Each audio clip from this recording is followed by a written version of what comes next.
Depuis 2012, l'État du Niger a mis en place un cadre national pour les services climatiques au lendemain de la conférence mondiale sur le climat de 2009. C'est ainsi que 5 groupes thématiques ont été créés dans le cadre de la collaboration entre la Direction de la météorologie nationale, le Programme alimentaire mondial et les parties prenantes du cadre national pour les services climatiques.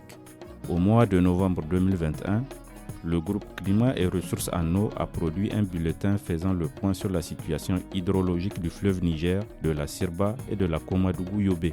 Le directeur général de la météorologie, Katselou Lawan, explique l'influence de certains paramètres météorologiques sur les apports en eau dans les hauts bassins. L'élément principal pour l'apport pour les cours d'eau, c'est bien entendu la pluviométrie. Ça, c'est le premier élément.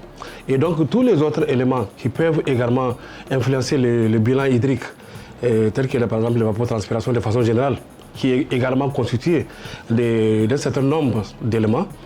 Donc, voilà ce qui, si vous voulez, pourrait entrer en ligne de compte quand il faut apprécier la question donc, des écoulements, n'est-ce pas, leur importance, n'est-ce pas, selon les temps, il faut le préciser également, et selon les types de cours d'eau que nous avons.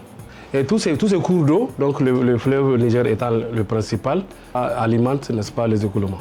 Des écoulements en eau qui ont cessé actuellement au niveau de la rivière Sirba, puisque la saison des pluies est passée, explique Mohamed Hussein Ibrahim, directeur de l'hydrologie au ministère de l'hydraulique et de l'assainissement.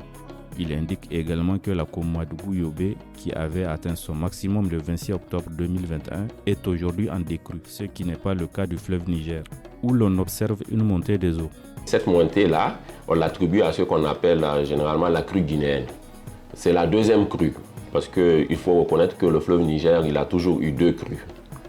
La première crue, c'est la crue locale qui intervient pendant la saison des pluies, et elle se déroule généralement pendant les mois d'août à septembre.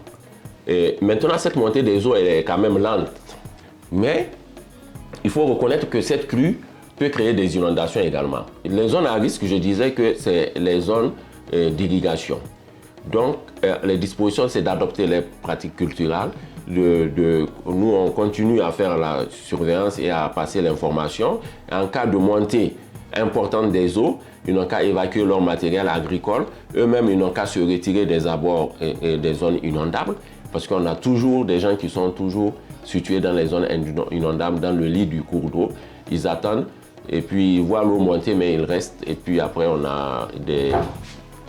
ils sont inondés.